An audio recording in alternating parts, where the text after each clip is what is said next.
Coming up on AC Media. Saga ya Alien ne Sanyuka TV evaawa. Alien yagiramu era nga ba TikToker musicians nga baba yitanga bazze. Ngajja nakuba oluyimba lumu mu weeks 2 nabula, nakuba oluyimba lumu mu mwezi nabula. TV eyo n'abalala bwe balaba Alien ne bagamba bano bayimbi ba TikTok myezi 2 ajja kuba akoze eki agenze nemuwe ebbanga. Ebbanga bwe liggwako nemwongerayo ku ddala era ati nalwo bwe liggwako ali bakola ki agenze kati bwasigalawo n'agano submitting gye bali ate nga interview bazaagala nga kyembagambye nti tetulina byakuzimbisa ne tulina ebyokumenyesa n'agano bbawa okitegeera omuntu gwe wagamba nti talina mulamu agenda kuba agudde ate n'omuswama ng'ava ku show olwedde mukoowu ate n'oyagala omutege kamera omugyeko interview omutadde na live ku TV yo kyataakusabye ngate jukira gwa mugamba agenda kola ti agenda kugwa kati naye bwakulaga attitude eyo. Coming up on AC Media, we inspire. Aba YPA abakugu mu kukola amagoba nga bayita mu kulunda embuzi bazze okukuwonya obwavu anti balina obumanyirivu bwa myaka 12 beddo teweetaaga kuba na ttaka abakozi oba ebiseera gwe lundisa aba YPA ofune nusu ku nusu tebiri mu folofoto w'abazibbye zaafudde oba zaabuze ofuna ssente yo nga teriiko agamba oba okufuna embuzi zennyini okumanya ebisingawo tusange ku kizimbe kya YPA building ku Lubaga Road okuliraana enkulungo ya Kabaka oba Nansana ku siteegi y'e Naluvule osobola okutukubira ku ssimu noti 7 noti 3 noti asatu munya oba noti 753 2 noti 6 5 noti oba kubira general manager waffe yennyini ku noti 772 23 45 86. Tutandikirawo kono go basse ku stage oyo yinyi go batandikirako baba de hoima 40 era byebimu ne bamusika ku stage ebyo ebitundu byebimu tosoka abanyolo twawukana Chana chechiri yabadde photo ya ne bamujja ku stage oluvanyuma lw'okubanga ate bamumanyi ng'omuntu eyogeza ekiyise wona kyo ababenga bakitegera bulungi so simule balala ne bamujja ku stage ne bamukasukanga akaveera naye ko si kuswala era buli omusawa zino wali agamba delete Sanyuka TV delete ensonga eyo tutanikireyo esi ku nsonga eyo ndoza kati oba ndio mbadde nebuuza wakati iguli agenda likola atya ku Mande anti amanyi kali ayina gamba cyane kya Sandra cyane Alien Simman naye anyways Sandra Lian nze ndowooza gundi media setting bayina engege babana charingamu oba producer waabwe zaga kisanyo ku presenter ye producer kyekaina kyayagala bakole ate producer utojja mugamba brown skin ne dance sijja kola bwenti yaino control yaino kugamba do this okitegera bogana nga kujja kate ngo yagala sent naye lo labaje kikira ne ku stage akikolere ku stage obanga balina mu studio sikitegera anti kate ekintu kino kyatandikira mu studio Chichino by that is not that no chichino tekitandise leero Alien Skin okubanga abakola ki nga bayisa bubi nga abayisa bubi. There's a time Alien Skin we come from London ne basindikayo omwalo omubaye okumujjako interview ale na engage am handling okitegeera ndoza kyabanyiza ngabbo yoyo Alien waffe anti bali bamu era yamugamba mulimizamu nnyo yamubuuza mboguliro tyo kubanga namugamba mpulira nga bulijjo bwempulira Alien yali e London nga bingi omanyi omuntu oyinza kubanga omulabira wano ku media nga tomanyi emabega abeera atya off camera okitegeera Alien yali e London nga basanyuka TV babera omanyi Alien yagenze yabadalaga amalo ku nnyonyi simanyi agenze nakasa okatebe byonna byali bimunyiza okitegeera kati yakomawo nga ajjudde kadane bagala omujja ko interview chege ate ngabadde bamukuba yes walo post muje nalabye walo mwalo mu ya postinze era ne gundi negitaginga Galaxy TV yagambye mbu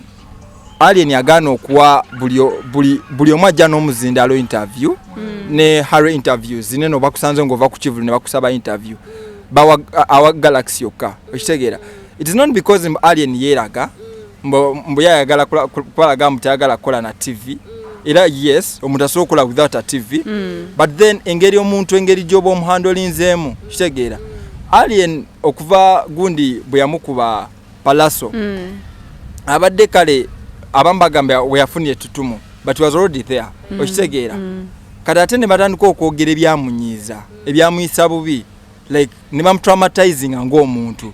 Alien Skin is a human being.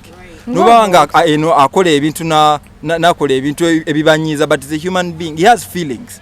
Okitegeera ogenda akola ekintu naye kimunyiize kati bano eno media house ndoza kibale mukola ki okutegeera Sandra Liano okumujja ku stage ndowooza Alien yayogeddemu ne bano n'abagamba wallahi oyo mwana baba ali ku stage sigenda linnya okitegeera ate sigwe kusoso kyogera yagamba tagenda kulinya ku stage emu nani ne Palaso e London Palaso ne bamujja ku poster we saw that okitegeera so Alien Skin ye aina kirimbu omuntu wanyiiza mbasagala mulabako okitegeera yes ta pretending ndowooza gundi eno badde batuule producer atuule ne bapresenter be abateke in another kind of nurturing than obateka mu nurturing ate bonoona bo balaba they are doing numbers TV yebekola naye nga gwe presenter bagamba mbu we have dismissed you okitegeera ne bakuwa ebbalwa ne bagamba ogenze ani agenda okuyita okitegeera already bamanye engeri gye weeyisaamu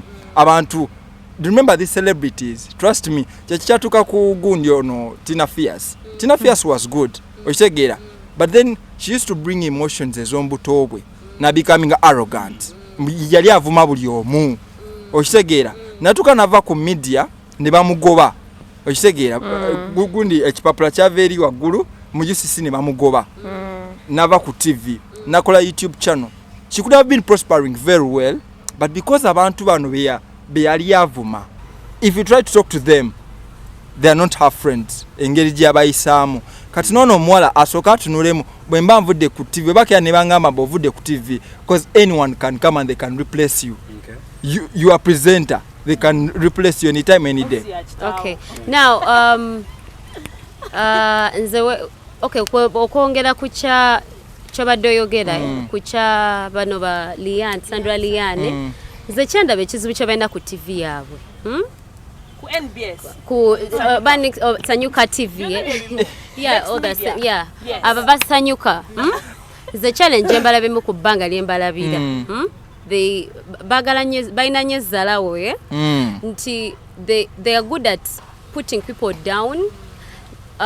Kuma katunzi okwesanga Alien Skin bamuleta and they took him for a joke. Yeah. Right? Yes. Kati they took him for a joke.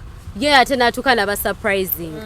Kati tenga bacha saa kuddayo ate bamuleta as a serious person. Yeah. Kati nekiba kwatira mu babo yaabwe ejo badde bamutwalidde ng'omuntu okusaaga najja n'abakuba. Already nga bonga TV ye kenyini Alien Skin indirectly naba bakolera sente. Okitegeera. Kati bo challenge bayina. I can't say even the producer ansonga. Producer maybe alizobawa a list of things that yayagala bogereko. Naye your output comes from you as a person. Nze Matilda, if Douglas is my producer, agenda kuga Matilda, lero njagala twogere ku Alien Skin Champion Good my output, because remember kuogo mulimu, they believe you have talent, you have brains to sieve the things that you are going to say. Think ngambe kana kantu nkale center. Producer tagenda big gamba because you already amanyi bakulese bagamba omukyalo no ali profession kyakola kimanyi yakola journalism manya mass communication amanyi ekyokola ye agenda kuwa ebintu byakwogerako kati bo engeri gye ba presenting the way they present their gossip is what the problem is. Ochiraba bagireta mu ngeri y'okuzalawa kuvuma abantu kuba putting down abantu bebogerera obulungi bo bakyali baabwe oba kitegera. I'll give an example nti obaza Harto tayagala nnyo Shiba ajamu the queen naye baleeta omuntu omulala gwatayagala ajja kwogera ebigambo like she even changes kalamu babiteekamu emotions and the producer doesn't direct that. I'm sorry, like waro nature chembade njagala ogamba ku that last point. What was it? Yeah, the Tina Fierce thing. I don't think Tina Fierce had a problem by the way. Rakubanti the celebrities bafe between now and okay, not even celebrities, the popular people that we have, the known and the influential, they don't understand the showbiz business that they join, right? in the showbiz business bw'ovaayo ku makya nenkera ne nga Matilda ngenda ba wakabi oba njaga mbere mu media. There are so many things I should expect, and most of it, criticism. Thank you. To be criticized is not a problem, by the way. It is part of the business. It's part of the game. Katika miro ni wabakuwa omupira, negukuluma. If I have said it, I have a right to my opinion. That is my job. You know, Matilda, yeah, you talk about critiques abagenda okuvayo bogere ebintu nenze waliwo ebintu ebimu nga wadde to expect a lot of things naye nga waliyo ebintu ebimu nga wadde naye wadde oyogera nnyo wadde omumwa bakuloga okwogera tewakuzibwa nga togenda byogerako waliwo statement kati ze sijja kwogera ku Tina ngenda kwogera ku Luswata ayina omuntu gwe yogera nakubako point timulwadde wa siriimu oba kitegeera naga wa siriimu those ebintu ebimu byobutalina kwogerako oba kitegera so wadde abamu balina okwogera criticism biki kyova abantu bagenda batta bagenda batta babakuba amasasi mufe lwensonga nti boogera nnyo so there are times whereby ng'ebimu kale wadde oyogera nnyo wadde oyagala abantu bakumanya wadde you want numbers ngawo ebintu byolina okureservinga nga gw'omuntu because tutuule wansi kubanga fena tuli mu showbiz singa omuntu akera kumakya n'agamba waliwo ekintu nga ngenda kwogera ku mukyala munnange ekintu bwe kiti naye wallahi nga kyabulimba waliwo okubanga ogenda kwogera ekintu ekituufu it's okay naye nga kyabulimba naye senga bakera kumakya ne bakinjogerako how will I feel what of my kids what of my parents bajja kukitegeera batya waliyo kirowoozezaako bali bakirowoozezaako at the end of it all tubana Uganda we are very funny tujja kusanyukira wamma muvume musabule oba n'abakusibaali tetujja kubeerayo bwana bakuziika bajja kuziika kama ntaana we shall not be there so tukole ebintu mu butuufu bwabyo ebituufu tubyogere nga tulina byogera wadde oba basazeewo be spicing up naye byotamanyeko mitwe n'amagulu please chat up auntie kanechera SC maybe also to support on her point nze challenge genda nze ngaze omuntu ayegombe nnyo okubeera mu showbiz and all that okay not showbiz but okuweereza entertainment over things that are going on we have a lot of unprofessionalism nti abantu babagamba okola ku TV oba balooza bamuwadde platform kukola buli kasasiro gwabayagala kubanga like abantu bayinza baboogera ebintu ebituufu but the way they address those points is the problem nti ogenda kujogamba omuntu yes maybe ayina siriimu but that's not a problem you do not have a right to talk about it that is my life talk about the problem that you're looking at right now okitegeera nti abantu abasinga ba TV hosts baffe betuyina oba ba media personalities but first of all they are very disrespectful ate ekyo kya disrespect nze oluusi nkitunuuliza ne mu background zaabwe okuva bwe gye bava okitegeera nti abantu abasinga betulina mu media baali bayiriba you get they don't have that organized nurturing nti omwana abawo nga ye taswala okitegeera omuntu najja ku TV nga taswala ye nga ye ayogera bogezi buli kyasanze taswala ayogera bogezi so ekyo nakyo it's a problem nze kisinga n'okunumenya nnyo nti ate abantu boolaba nti ababimanyi bakade let's say they are bosses ababimanyi this is what a journalist is supposed to do this is how it's supposed to be to know to show a professional way they are not doing anything about it and they are killing the media okay and even the way Ugandans we produce our entertainment or showbiz kind of news kati nowesanga nti I'll give an example Zahara Toto yenga omuntu nti agenda kola ebintu ebichamu bingi nnyo in my opinion bya ngobulaba bini mu bikola naye nga tewali omuntu agenda kujja mu nailing amugambe now you know what the way you said this about SC that is not how you had to address that point right engeri wewe utumba wino ku addressing kubanga these celebrities they are very important you wouldn't be talking about anything if Alien Skin wasn't there if Chameleon wasn't there they have people that care about them and let me tell you right now you could be supporting let's say Shiba but it's just a time right ogena ozala wa let's say SC kati nonga SC yo wakabi kachobola beera abamu mu bobanji nnyo bakola ebintu ebibi ate n'oluyanga yagenze wa SC mwana SC gokimanyi oli kyali wange mwana like baba vumanga tubame bajja baba akabiye kasiri Michael Tyson ayinawe yawandiikira n'agamba social media eboonoonye baana mmwe kubanga muli mu mulembe w'owandiikira ku muntu ebyekisiro nga tagenda kusanga kuba ekiŋuumi mu maaso olw'okuba gwe oli waka oli mukazi gwo koweggaliddeyo oba olwokuba oli waka oli ku simu yo okutte n'oyogera ebintu ku muntu ng'okimanyi tagenda kusanga akola ki abeeko kyakukola kati kitwonoonye okitegeera sisitimu y'e Uganda bw'otunuulira midiya na biki tetufudde nnyo kuzimba structure ekola ba artist oba ekola ba kabi naye ate tulina structure ebasuula nti singa oli amala okwekola n'atoba n'afuuka ebibye mwagala omuowuninga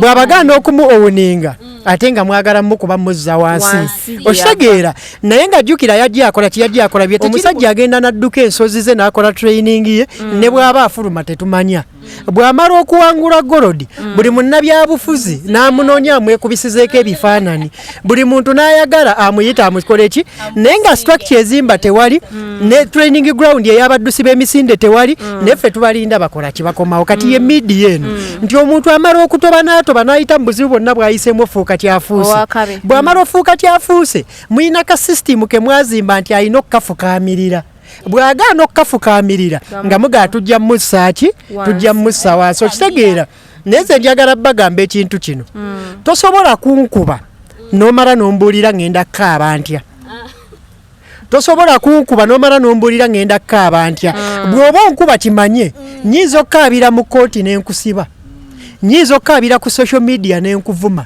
nnyinza okukaabira mu kukusiriikirira nnyinza okukusanga mu public n'ekkuba oluyi enkaaba za njawulo kati gwe bw'oba onkuba manya nti bwe nnaakaaba tokiinaako control nga nze bwe sitalina control kukola ki kukunkuba okitegeera saga ya Alien ne Sanyuka TV evaawa Alien yagiramu era nga ba tiktoka musicians nga bwe baabayitanga bazze ng'ajja n'akuba oluyimba lumu mu weeks 2 n'abula n'akuba oluyimba lumu mu mwezi n'abula TV eyo n'abalala bwe baalaba Alien ne bagamba bano bayimbi ba tiktok mu myezi 2 ajja kuba akoze eki agenze n'emuwa ebbanga bwe liggwako n'emwongerayo ku ddala era ati nalwo bwe liggwako ali baakola ki agenze kati bw'asigalawo n'agaano sabumiitinga gye bali ate nga interview bazaagala nga kye mbagambye nti tetulina byakuzimbisa ne tulina ebyokumenyesa n'agaano bbawa okitegeera omuntu gwe wagamba nti talina mulamu agenda kuba agudde ate n'omuswama ng'ava ku show olwedde mukoowu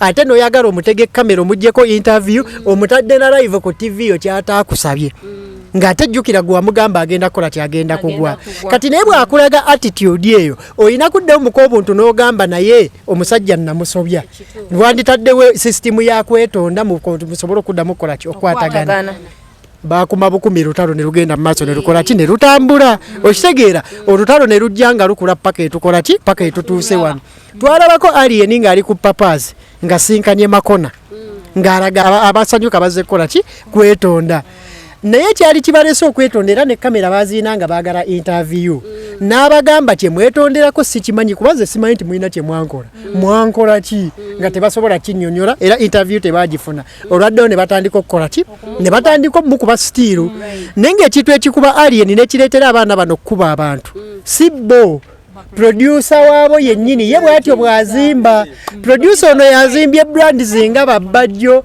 azimbye ye yazimba Ichuli ye yazimba bazahara ye yazimba bakeizi kati ye style ye bw'atyo mwabazimbira era kyova olaba ne makona wabajja kusanyuka statement gyasooka okukola nga ali ne ba Douglas yagamba oyali ye ni simu yimbi byakulumba kuba nti olumba n'ofuna mediation traction yabwe batyo bagikola ki bwe bagifuna so kati system yabo wetyo weri tetujja banenya kubanga we cannot control your business wabula mumanye ekintu kimu bwonkuba tombulira ate bwe naakaaba buli omu ayina enkaaba ye by the way mbadde mbuza Mr. Kasirye nga tanagira kazindaalo producer wa show ye gundi kafuko si mwenyini butogo bwa supaka kiwedde obuzibu bwonna bwendabawo buli ku producer waabwe abana bayinza okuba tebalina buzibu naye nga producer ye mwenyini katogo ati kati obuzibu obuliwo bubeera bumu naava nti there is life after media ngamba nyo abali ku TikTok there is life after TikTok ogenda kumala live ovuma abantu obawemule okole ki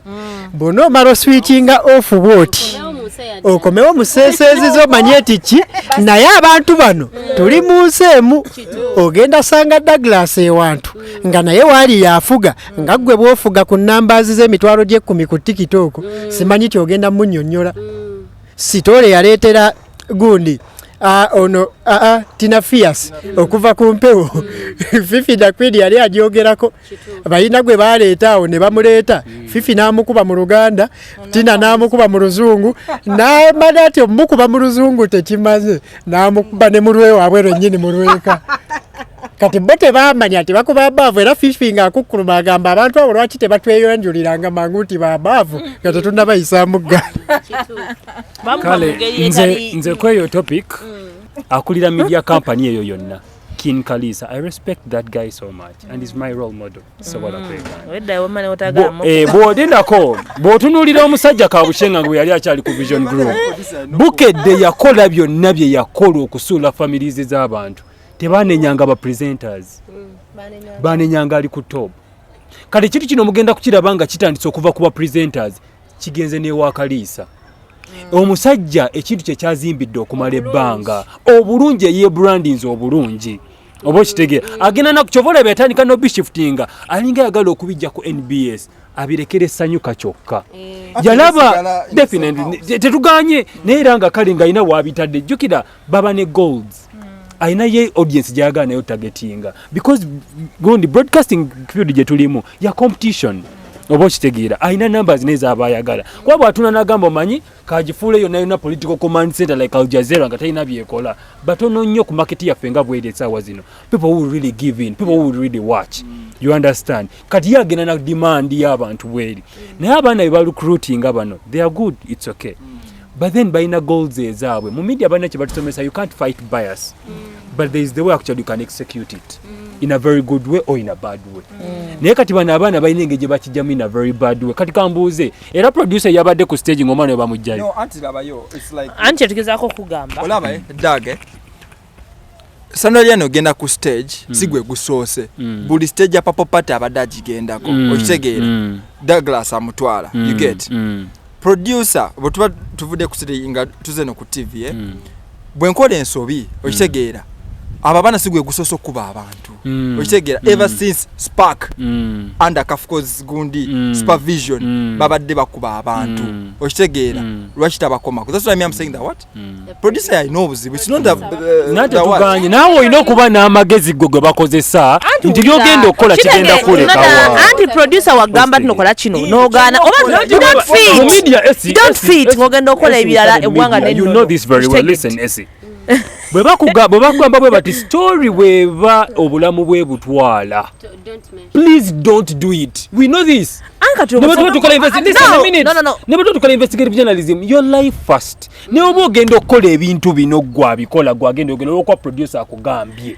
tekitegeeza nti bwotyo bwogenda kikulekawa amazima gali like a political show amazima kwogera ku Museveni okwa producer akugambye nga kintu yakyo amazima gali nti fena tusomye wana amawulire oba oli awo oba okitegeera bintu bingi nnyo bye twasoma the do's and the don'ts naye we tujja mu media houses zonna ebisinga siwe bikolebwa tetukanye wanga babyonona kuva oba ddi oba okitegeera so producer agamba nti kola kino actually program tumanyi producer kyatugala kyetukola woba tojja kusobola osobola kugamba sigenda kukola program eno nekitegeeza okukiriza ogenda kikola so sabula nga oyagala okusaba let me drive you more into professionalism in journalism let me drive you more about professionalism in journalism I mean it wait let me drive you more deeper njagala kino mukikwate bulungi listen for example mba nkola investigative journalism my life first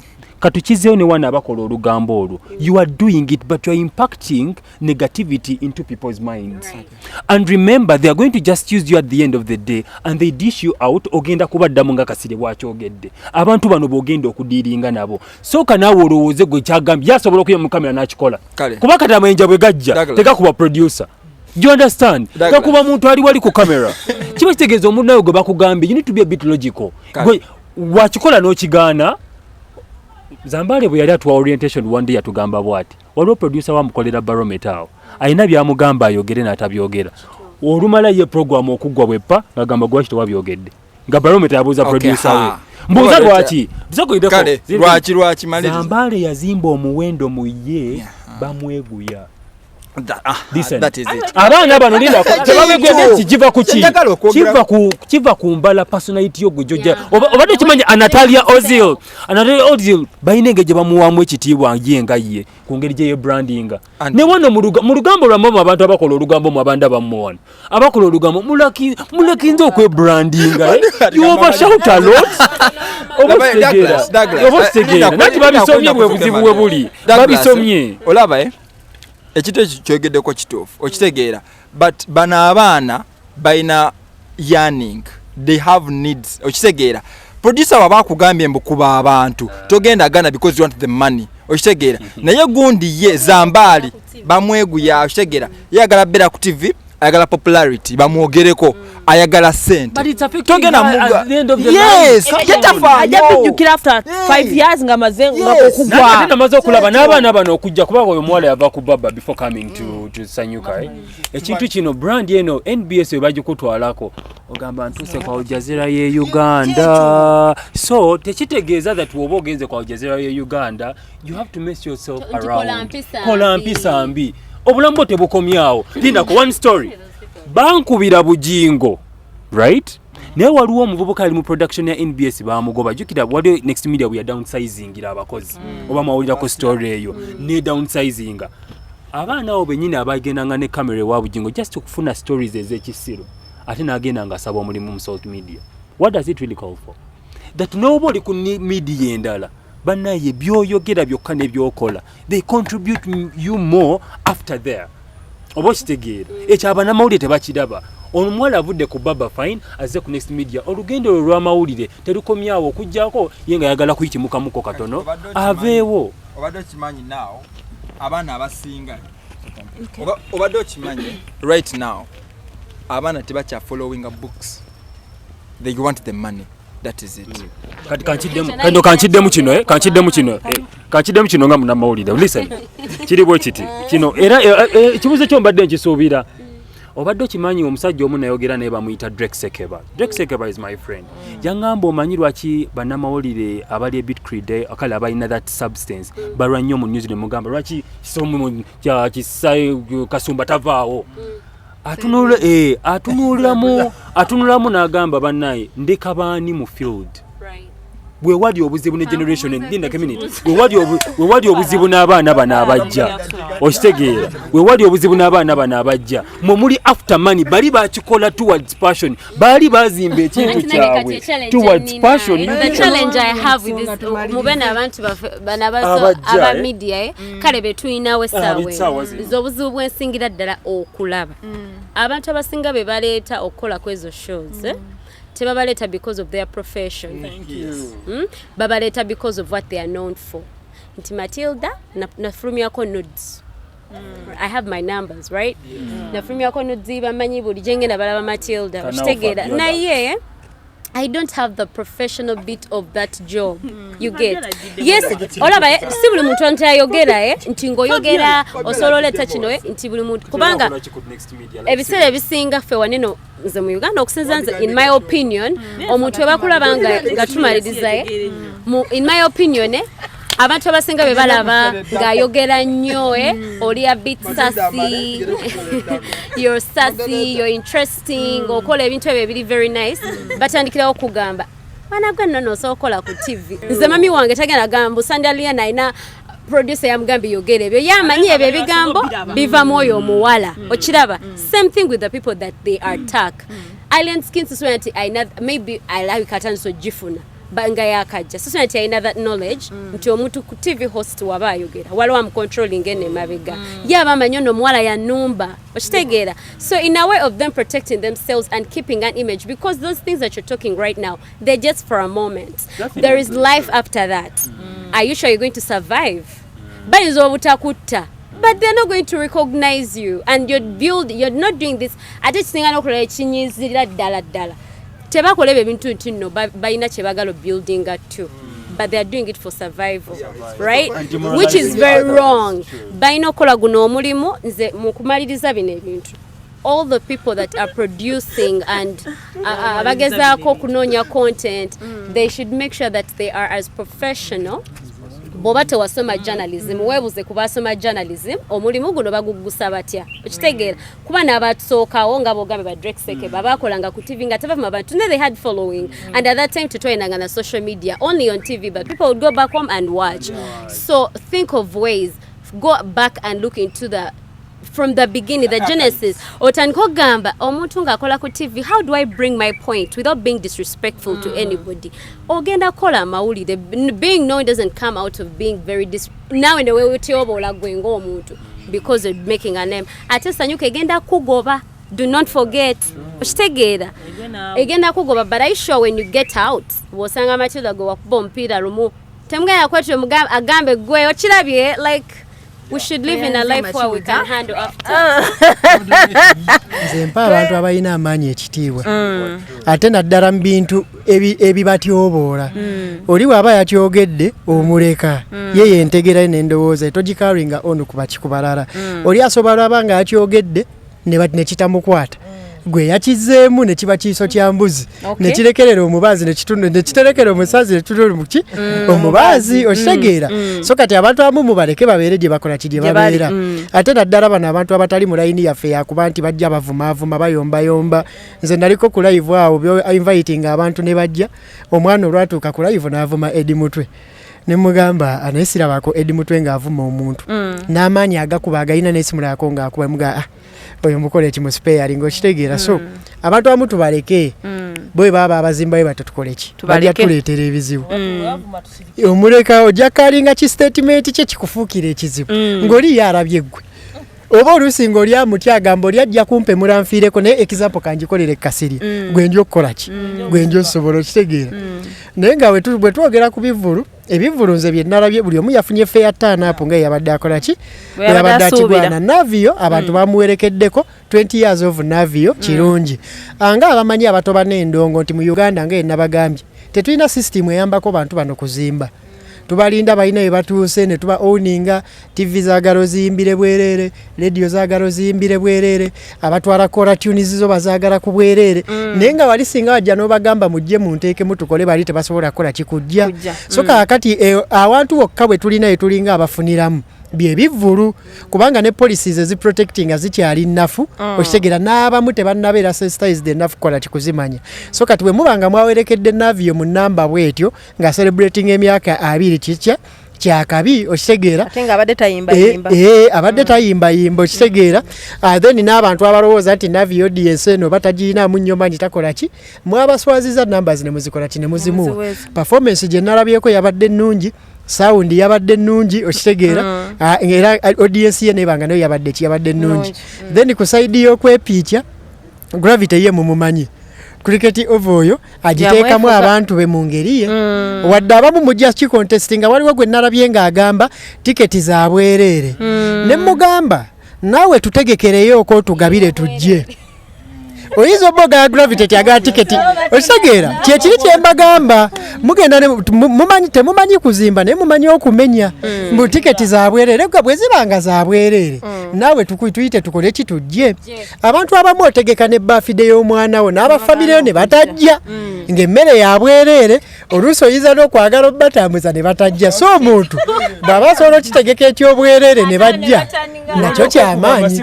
Okitegeera so tulekeraawo okubeera aba contributor kuzimbulula naye nga mu kuzimba tetukola kitetubaawo. Congratulations Gravity omutujju, congratulations Navio akyabadde kyakabi mwebala abagenzeyo ne muwagira endongo ya Uganda. Principal yabaddeyo nnyo banga yena principal anyirira, principal alabika bulungi banaye principal alabika bulungi agwawo lwabiki. So Navio's concert was a success. Setup was good. The bobo tunuddemu engeri gy'abadde akolamu marketing. By the way akoze branding. Abambayizo gamba abantu bazebuzi. Navio has been doing what it takes okulaba mbu gundi yevayo bulungi. Last year yafulumya album era buli gundi waliwo show gye nalaba he was yali ku Kiss Radio eri Nairobi. N'abagamba omwaka ogujja ngina kubanga atekayo ekivulu kyange kya 20 years celebrating 20 years of Navio okitegera so avudde emabega nga building his strategy okulaba mbu his concert be successful okitegera so abadde bagamba mbu simanyi Navio agenda yimbya aba high school yabaswazizza okitegera yes because bobola aba sound the whole setup kimu performance yabadde nungi okuddako elugogo abantu batanize up bulungi kuba as usual Gravity buli mwaka yaba ine kivulu erugogo so that one was not a surprise nakyo kyabadde bulungi yeah omuyimbi wane Uganda asobola okuyimirirawo n'aba successful kale let me compare nga Gravity bwali mu Uganda wano because abasinga abayimbi abasinga ba excuse inti management zeziba making ku becoming stunted obuchekala obutakula baba a bit grounded teba sprouting nga band sprouting but Gravity era abayimbi mbasaba mwebuze ku Gravity ngeja akolamu ekintu mu Uganda wange wewa muyiribi nawe kiriro oyiribe obokitegeera muyiribi Gravity I was very shocked waliwo yangambye nti bayingiridde mutwalo nange ekirungi abantu tebagala birungi ebyo no neyise bibasinga okwagala away from that Navio's stuff Navio by the way is a very disciplined guy that's what I know about Navio is too disciplined a very calm guy as planned kids as you know us very disciplined you know as you know discipline is really very key bambye muyambyeko and Bobby Wine mwebazaako kimu sina kubeera ya principle byo gwabye manyi here we are in the music industry is Bobby Wine principle tujamula beri muno tujamula ba mu politics mwe babanye naku ya mwenze sibimanyi ebyo bringing you back to the topic is that yebale kukula na Navio because abasinga yebali nya ranks banabasuula dine wana abamu yise abejjako obokitegeera naye nze kyemwebazaako yebale kubana Navio for all the journey balina nolimba bona during those days like that bambi kyemwebazaako ekyo kyokka yebale kukula naye that's what I can say but other stuff is very disciplined but about that it's a principle manyi waliwo abavaye ne bagamba wakola olimbo ne Navio but have not yet posted kyaliwo kemabega but I was on Instagram lwali lwa kutaano yateeka post nagamba mbadde nerabidde lwakuba mbadde ndi muki kuba abadde ayina no wait let me finish abadde ayina tour you understand kati kale mbadde tuyagala politics naye katubirete mu abadde ayina tour ya politics around the around the country kati yagamba yataginga era ne Navio yaddamu na poste ne bagenda kupeja Navio ojagisanga yo okay let me chip in a bit nze manyi bane mu Uganda wano kat for example a man like Principal nga yamumuyita Bobby Wine I know kubanga ina aba media handlers okitegeera abasobola okukola ebintu ebyo kuba bwavayo nakola stage oba nabagamba public relations is a cost government gyina n'ogabira obwerera abaana bagisome mbuuza lwaki tosobola kuvayo n'ogamba nali neerabidde it's a very bad statement mbu nali neerabidde to me Douglas kuba tumulabirako Douglas ate olaba ebizibu obuzibu bwe tulina Uganda we don't interrogate matters just tuzibuukiranga bwe ziri Bobby Wine n'obwa Bobby Wine bwe ne sense of marketing ne branding gyayina watuuse tasobola kuwandiika statement eri by accident I had almost forgotten aba ku reverse psychology kulaga nti ensonga eno nkulu naye abadde ayina ebimukutte to the extent nti abadde agyerabidde nogikola ki nogyerabira lwaki it makes more sense era kigenda gifuula point of discussion than nga bwe yandireese ngeri plan okitegeera so ebiseera ebisinga si buli muntu ti agenda kuleeta ebintu ng'abikola ki nga abireese direct ebimu ku public relations bye tukola byateekeddwa okukola creative writing ebiseera ebisinga oleeta ensonga n'omanya nti okusinziira ku bibaddewo eri abantu abagala Bobby Wine omulaba nga ali mu byabufuzi byokka byatambuliramu eri abantu balina okukakasa nti kaseera kano ekiri on top of his agenda ensonga za ggwanga era ebirala byonna bijjamu nga kinga by the way so eyo communication yali right it is not by accident that you are communicating about but for me it did sound in very his well opinion. in my ears in my opinion because Douglas I'm entitled to my opinion okay Zengaze I really love Gravity And I really, by the way, nabadde sisuubira nti Gravity show egenda flopping around songa.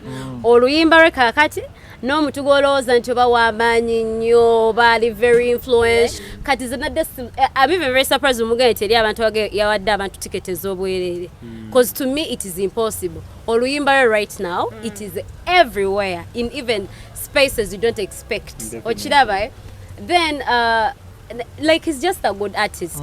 I don't know how he runs his music management here. Nze mwagala nga yo omuntu buli lulimba lwakwatako oba n'omuyimbi yenna n'omuyimbi womba temumanyi nti oba maybe byayimba bibowa ye bwabiyimba biba bisesa biba binyuma. If you don't find it interesting you find it funny. At least you will have something to like about his music or his new song. So I really congratulate him. I'm actually very happy for him that he made it because he deserves it, right? Tabirimu kuja by mistake ntibimutomera butomezi. He works for it bambi. Era bambi musanyukirako nnyo ze singa mmanyi bambi. I really love Gravity. Nino musajja wange abeera ngamba buli kaseera nti hard work beats talent. So musajja wange. Musajja wange But I think Gravity has talent to people. Yes. Yeah, he really does. No. Yeah, anyway, he does. But hard working. Yeah, he is. Like kola nnyo ate bambi alina talent. Kubanga Gravity kye kintu kyalimu right now. Nze twali musomero right tumanyi nnyo bya Luga Flow. Naye yagitutegeeza obulungi. Abalala twayituulira basaaga. You can go on my social media platform that is Media Now, TikTok Douglas Segawa. Bane guys, please subscribe on SC Media Uganda. There is a report coming. The report is coming. I repeat, the report is coming. Thank you so much for watching. I'm Douglas. Thank you. Wabula njatumirako basajja bange benjiriba nabo vehicle doctor muganda wange kya ogamba otya ne muto wange DJ Storm n'abalala bwe tukwasaganya ebintu byaffe John Bosco Kalema ku Wine Bank awo kyakabi then n'abalabi ba SC Media mwenna mwebale then ne producer waffe Brian webale kubeera ye mabege eyo ku kamera omulimu guno n'okwasaganya gutambula bulungi. Bana tweyanza nnyo tweyanzige. Please subscribe to these channels. Yes, nenga byonna tubadde wano ku social media muliro vibe tuba tunulire tambudde mu week. Ye tweyanzege. We love you so much. Tuyanza kubanga mukoze eki mbaddewo ku mikutu gyonna SC Media Now, Life Experience, ne Brown Skin Event. Naye nga njagala kubategeeza our official channel was hacked by someone we know, but then era sigenda mwogirako but it was hacked. We lost it. Era tujja kubanga eno kateno ye channel empya yetusaako gundi content waffe eri twagiluzinze. It is so sad. Yeah. Naye nga mwebale nnyo kubanga kwemuli mwongere ku subscribing oku liking to the different channels and commenting banange. Nekyala munonyeze ku Douglas omukyala wankwadaga mbambu ali contented naye akyanoonya. I'm broke. Yeah. Nenga tuwadde ku Satellite Hotel wano Ekisasi Chanja Road. They have good rooms. Ndabe bali kutereza wali bagina tuterawo pool, bayina healthy club, they have a good gym, bayina sauna. Yes, okujja waneno ka weekend okamalira waneno. Just no sasanyako ku sente just a little bit. Mwebale nnyo. I want to appreciate everyone that is in this business of creating and looking for like things to talk about. And also Bambi, you guys, thank you so much. More about opportunities to give their opinions on different things that are going on, because ebiseera ebisinga betuwuliriza tebogera bituufu ate nga abantu abamanya ebituufu nabo babeerayo. So when you come up with such channels and ways of following up on things that are going on, it really helps because we share opinions and different knowledge from different people. It's really, really impressive. So thank you so much for watching. More good things are coming. Banange tubeeyongera okubebaza bagamba ebirungi biggwa byokya social media mwiro bwe tubeera nga timu bwe mugirabye lunaku olwaleero SC Media, Life Experience Uganda, Media Now, Brown Skin Event. Banange bwe tubeera nga bulijjo gwo mupya nkugamba tulaba lunaku olwaleero sharinga subscribinga ekintu obeere ng'okibeera mu bwe tuleeta obeere ng'oli part of us. Tubeeyanza nnyo tweyanzege mbere bulungi.